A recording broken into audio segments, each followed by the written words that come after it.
নিজেকে খুব গর্ববোধ অনুভব করছি, কারণ কাল মহর্ষি স্বামী বিবেকানন্দের জন্মশতবার্ষিকী। তাকে অনুপ্রেরণা হিসাবে আমাদের যুব শক্তি, প্রত্যেকটা মানুষ যার প্রেরণায় প্রেরিত হয়ে মানুষের সেবা নিয়োজিত হয়ে আজ এই মঞ্চে বহু মানুষ যারা স্বেচ্ছাসেবী সংগঠন, এনজিও হয়ে মানুষের জন্য কাজ করে চলেছে, তাদেরকে আজ এই মঞ্চে একত্রিত করেছে আপনাদের সকলের প্রিয় জালাল, যাকে আপনারা সবাই খুব ভালো করে চেনেন। যে মানুষটা শুধু আমফান বা রেমাল বলে কোনো কথা নয়, দুর্যোগ বলে কোনো কথা নয়, কোনো মানুষের ব্লাডের প্রয়োজন, কোনো মানুষের অসুস্থতা, কোনো মানুষের হ্যান্ডিক্যাপ, মানুষের তাদের কোনো লিঙ্গের কোনো একটা পার্ট হয়ে গেছে বা হারিয়ে ফেলেছে, সেটার জন্য ব্যবস্থা, প্রত্যেকটা পরীক্ষায় কিন্তু তিনি উত্তীর্ণ হয়ে মানুষের জন্য সেই সেবামূলক কাজ করে চলেছে। আজ তার পাশে আপনাদেরই পঞ্চায়েত প্রধান উপস্থিত হয়েছেন এই মঞ্চে, যার পরিষেবায় আজকে রাস্তাঘাট এত উন্নত। মাননীয় আমাদের মুখ্যমন্ত্রী, তার অনুপ্রেরণায় ওনারা কাজ করে চলেছেন। আজকে রাস্তায় যেরকম কোনো গ্রামগঞ্জে কোনো গাড়ি নিয়ে ঢুকতে গেলে খুব অসুবিধা হতো, আজ কিন্তু সেই সমস্যায় আমাদের পড়তে হয় না। আজকে অনায়াসে সেই জায়গায় গাড়ি নিয়ে আমরা পৌঁছে যেতে পারি, সেখানে পরিষেবা অনেক উন্নত হয়েছে।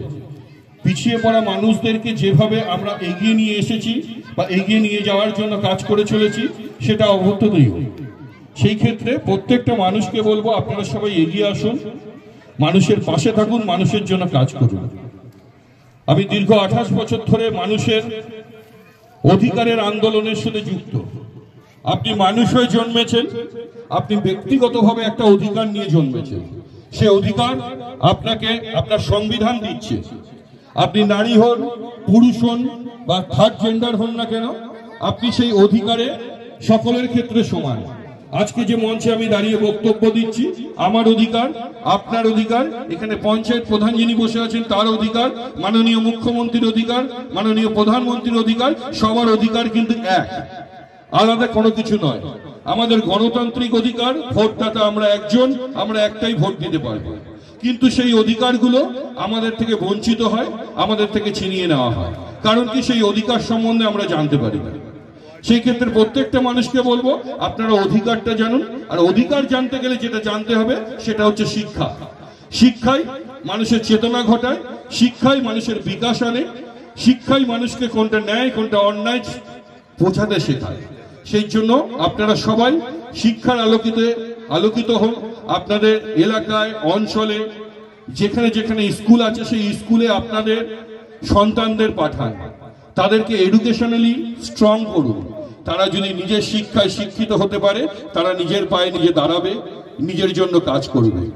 মাননীয় মুখ্যমন্ত্রী বহু প্রকল্প এনেছে যাতে মানুষ নিজের পায়ে নিজে দাঁড়াতে পারে।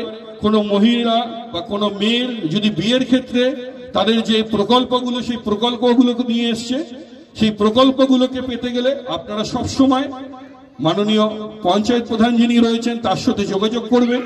সব দিক থেকে তারা আপনাদের সহযোগিতা করবে। কারণ কি, তিনি সাথে আমার পরিচয় হয়েছে আজ, কিন্তু তার কথা আমি জালালের মুখে বহুবার শুনেছি। আমাদের CPDR India human rights organisation, centre for protection of democratic recruitment of India, all ইন্ডিয়ার জেনারেল সেক্রেটারি অতীন্দ্র ঘোষ আজকে ঘোষণা করছি, আপনাদের এখানে আমাদের আর কিছুদিনের মধ্যে মানবাধিকার সংগঠনের একটি অফিস হতে চলেছেন, যার নেতৃত্বে এবং অঞ্চলের যে সুন্দরবন অঞ্চলের যে দায়িত্বে থাকবেন তিনি আমাদের জালালউদ্দিন। জালালউদ্দিন সামনে চলে এসো, একটু সবাই একটু জোরে হাততালি দিন। এই মানুষের সাথে, মানুষের পাশে আমরা যেভাবে দীর্ঘদিন ধরে কাজ করে চলেছি, এরকম মানুষ হওয়ার চেষ্টা করুন। এই জালালের মতো মানুষ হওয়ার চেষ্টা করুন, তাহলে দেখবেন আরো বহু মানুষের, মায়ের, বোনেদের, দিদিদের কারোর দুঃখ থাকবে না। সব সময় সব কাজ যে আমাদের পঞ্চায়েত প্রধানকে করতে হবে, মাননীয় মুখ্যমন্ত্রীকে করতে হবে তাই নয়, আমাদেরও নিজেদের কর্তব্য আছে। আমাদের সবাইকে এগিয়ে আসতে হবে কাঁধে কাঁধ মিলিয়ে কাজ করবার জন্য। কাজ একতরফা হয় না, আমরা তালি কিন্তু এক হাত দিয়ে দিতে পারি না, দু হাতটা প্রয়োজন হয়। সেই জন্য প্রত্যেকটা মানুষ এগিয়ে আসুন, একসাথে থাকুন। আমরা আগামী দিনে আমাদের দেশ আমাদের রাজ্যকে আরো উন্নতির পথে এগিয়ে নিয়ে যেতে পারবো এই অঙ্গীকার করি। নমস্কার। আজকে আপনাদের সাথে বেশিক্ষণ সময় দিতে না পারার জন্য আমি দুঃখিত, কারণ আমি কলকাতা থেকে এসেছি। আমার কলকাতাতে আরো দুটো প্রোগ্রাম আছে যেখানে আমাকে অ্যাটেন্ড করতে হবে। তার জন্য আজকে আমি আপনাদের থেকে বিদায় নিচ্ছি। অসংখ্য ধন্যবাদ। সুস্থ থাকুন, ভালো থাকুন, ঈশ্বরের কাছে এই প্রার্থনা করি। নমস্কার।